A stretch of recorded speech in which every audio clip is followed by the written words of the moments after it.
Okay, we're gonna be demonstrating a landmine squat with band resistance. So we're using a red band, so a pretty thin band, and we attach it here to the barbell. Good. And then you want to make sure they're stepping a normal squat depth. And then just like a normal squat, the landmine, to show a few good repetitions of the landmine squat. So what this band is doing is adding a little more extra resistance. So they really have to creates the student to make sure they're in more resistant slash bracing more. So you want to make sure the student here from the top, pause there, is really engaged the whole time.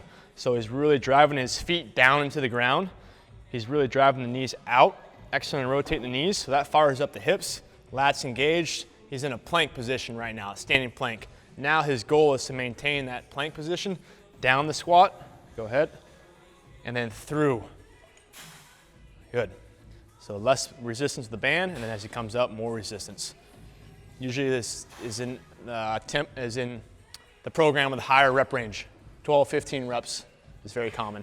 One more good squat, and